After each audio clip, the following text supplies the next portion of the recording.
Bon, ben, on est dans le garage. Et puis, on a dégraissé un peu la tête de moteur. Ce que je voulais vous montrer, c'est qu'ici, on a une glow plug neuve. Puis ça, c'est la glow plug où ce que la tige ici est cassée. Alors, c'était dans le cylindre numéro 3. Fait qu'il va falloir qu'on drille quelque chose pour aller chercher ce qu'il y a là-dedans en espérant que c'est assez mou. L'affaire est, c'est que le bout de la tige, je pensais que ça serait trouvé directement dans la chambre de combustion, mais non. C'est dans la... C'est dans la... On va dire, le conduit au bout de l'injecteur. Fait que d'après moi, le glow plug il est directement situé au bout de l'injecteur, c'est ça. Fait que je sais pas qu'est-ce qu'on va pouvoir voir. Je vais visser celle-là qui est en bon état. Ouais, si on ne verrait pas le bout de sortir à un moment donné.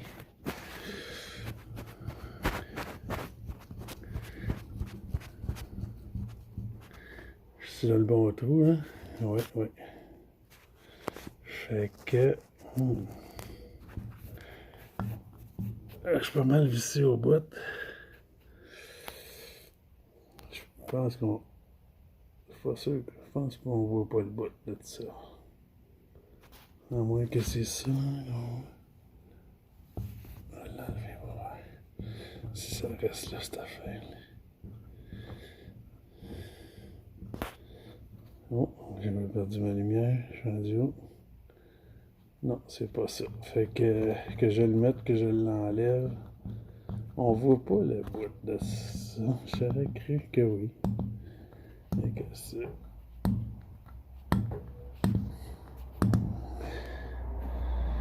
Donc, ça se peut-tu que ce soit pas les bons glow plugs? Ça serait... Hein? Ça se peut, ça aussi. On va regarder ça. Les valves ont l'air en parfait état. Et puis comme on voit ici là, que la chambre à combustion, c'est minuscule. Alors quand que je branchais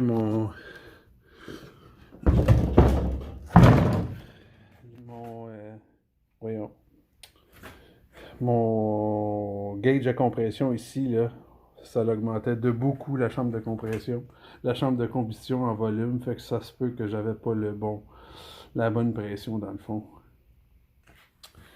Et puis ici on regarde aussi l'échangeur.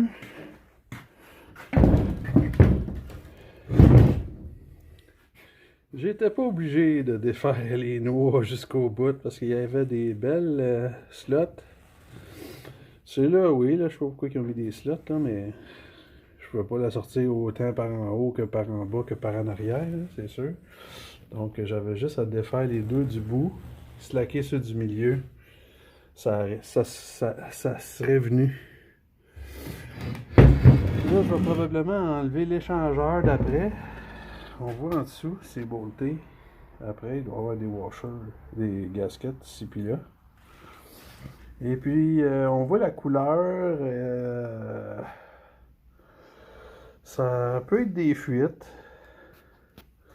Ça peut être bien des affaires. Tu sais, c'est en brasse. Ou en coque plutôt. Fait que ça se peut que ça soit pas des fuites. Fait que là, on va essayer de boucher tous les trous. Puis essayer de mettre une petite pression. Puis on va le savonner pour être sûr qu'il n'y a pas de fuite au niveau de cet échangeur-là. Même chose ici. Ça, c'est en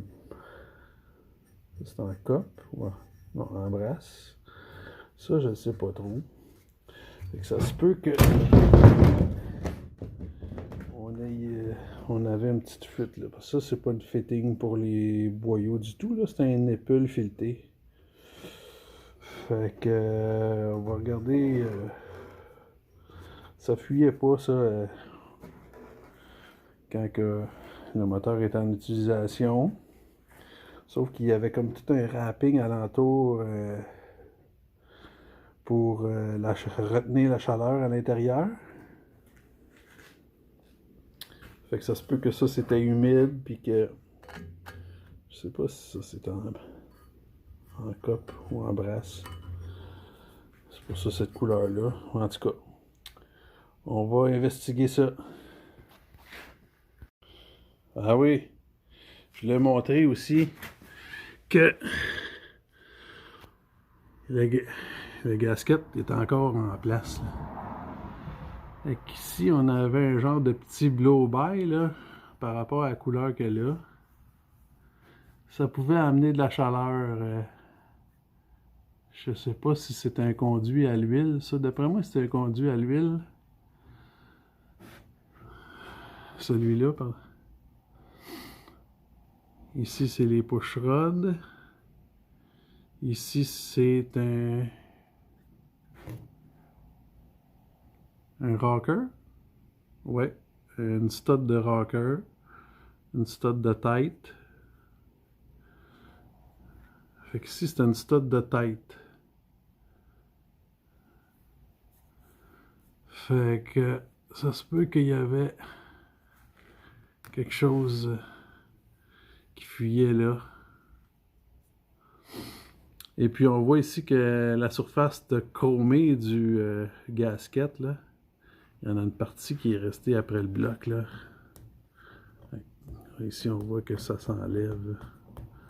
Fait que ça peut sûrement pas...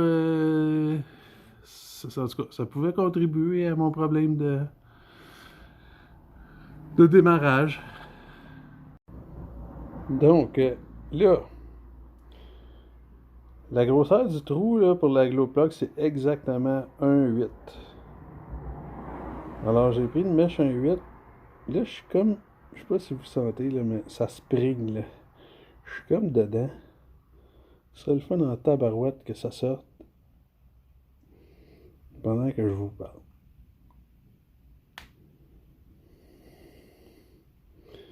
À date, non. Ça a fait ting! J'avais eu peur de casser la mèche, mais dedans. Mais tout est beau. Donc, we have success. Si on va dans une qui va bien, hein? On regarde dans le petit trou de la chambre de combustion ici. On voit le bout de la mèche, oh, que j'enlève et que je remets. On voit dessus, oh, et là, et pas là.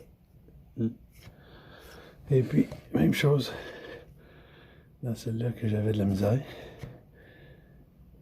Et là, et pas là, et là. Fait qu'on a un beau trou, 1,8. C'est réglé. J'ai juste pas encore trouvé. Et puis là aussi, il faut que je m'assure que le fond est tout nettoyé aussi, parce que je voudrais pas qu'il reste un petit bout là, de l'injecteur.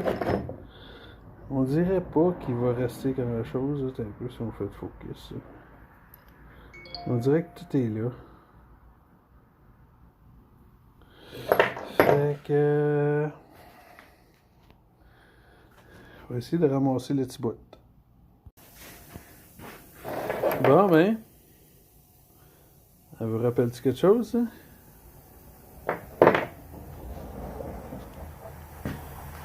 J'ai commencé à visser ma glow plug en place, voir qu'est-ce que ça faisait. J'ai entendu un bruit. Je l'ai senti dans mon Westcott. Et puis... c'est ça que ça donne. Un glow plug de cassé.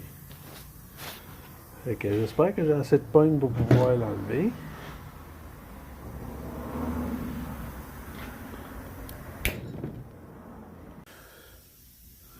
Bon, ben, pour moi, ce moteur-là, il a déjà vu ce scénario-là, mais j'ai réussi à enlever la pin de la glow plug. Ça veut probablement dire que le trou... en tout cas, oui, c'est snug, hein? Lui, c'est serré. Fait que probablement il va falloir que je retrouve ma mèche. 9,64 pour driller ça comme il faut. Parce que ça doit pas avoir besoin d'un petit jeu certain. Puis aussi je voulais vous montrer, j'avais retrouvé l'ancienne tige qui était coincée dans le bloc. Fait que plus besoin d'être inquiète que ça va tomber dans la chambre de combustion. Bon ben, j'allais acheter ma mèche 9,64. Je l'ai passé là-dedans. Et puis, il y a un autre petit bout, je l'avais tantôt, qui est sorti. Je le trouve plus. Un petit bout de rien qui est encore coincé. Ah, il est là. Il est encore coincé dans le trou. Alors là, la mèche c'était la bonne grosseur parce qu'elle est rentrée direct dans les autres. Et puis là, je voulais juste être sûr que j'avais une bonne assise. Ici, on regarde, là, ça c'est la glow plug vissée au complet dans le cylindre d'à côté. Si je la défais.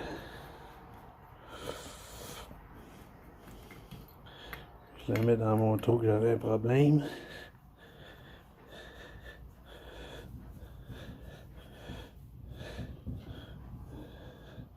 Je vois à côté au fond. J'ai exactement le même gap. Fait que, confiant pour ça. Ça, c'est ma tête de moteur, là. Une fois toute nettoyée, ma question était si elle était croche. Alors, j'ai mon straight edge ici.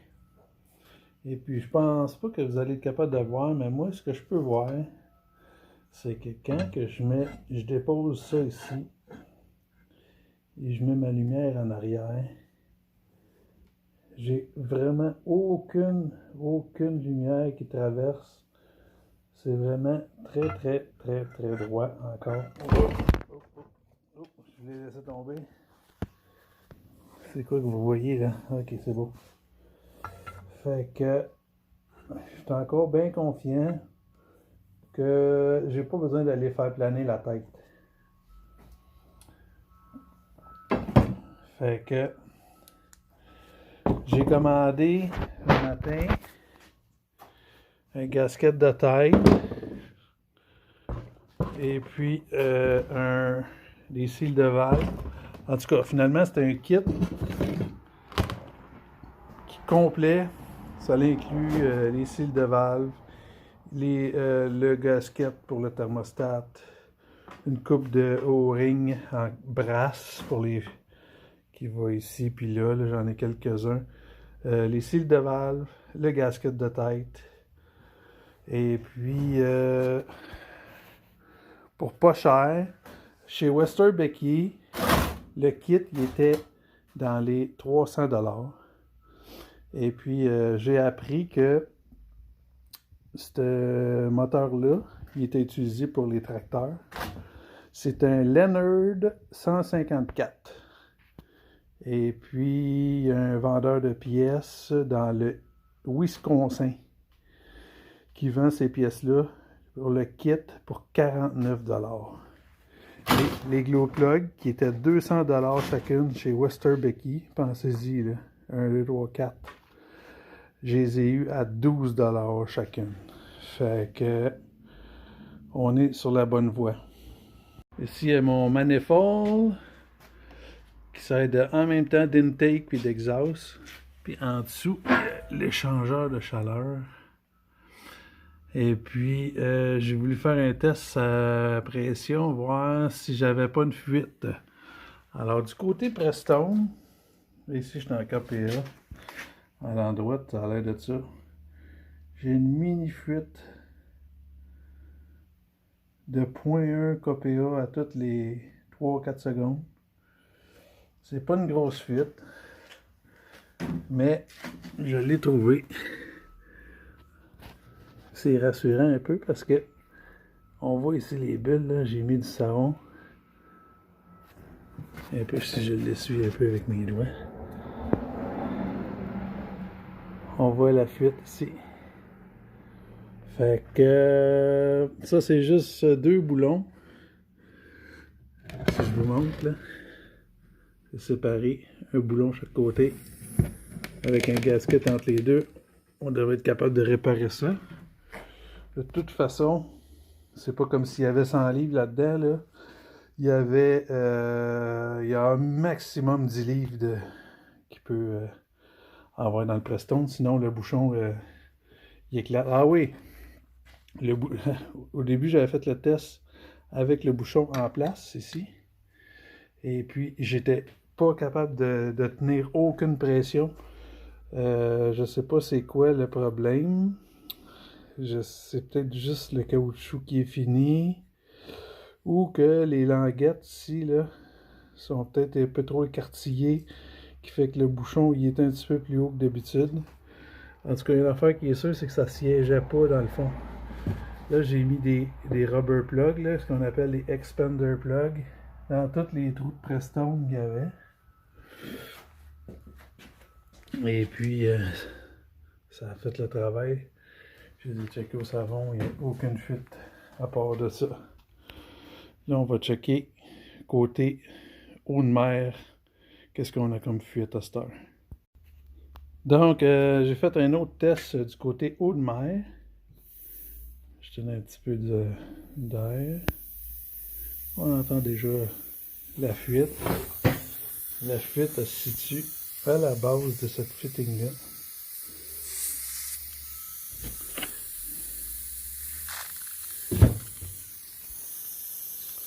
On voit que ça coule. Je sais pas si on peut ralentir le débit pour... Okay, on verra exactement.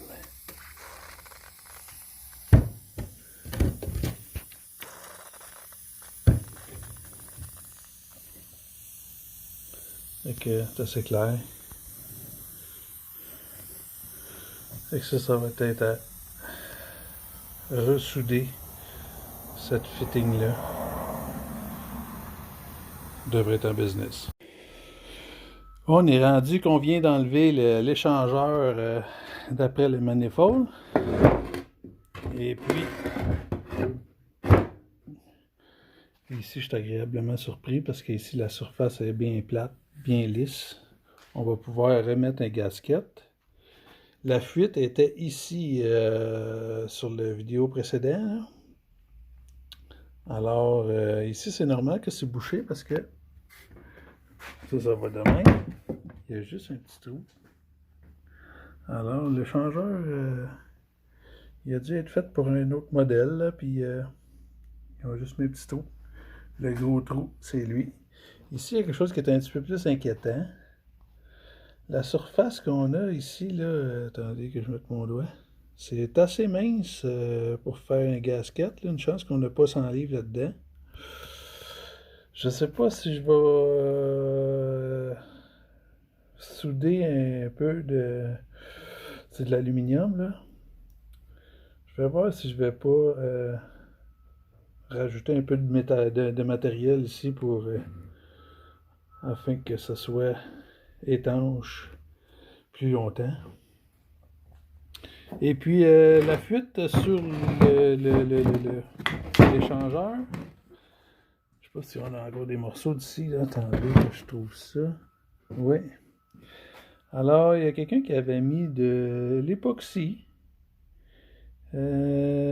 pour boucher les trous parce qu'on avait tout un trou ici. Alors,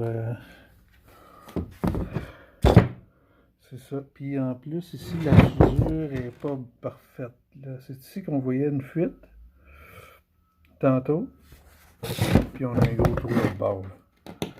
Fait que ça va être à ressouder ou à remplacer, réparer. Je pense que ça vaut la peine parce qu'il n'y a pas de l'air trop piqué.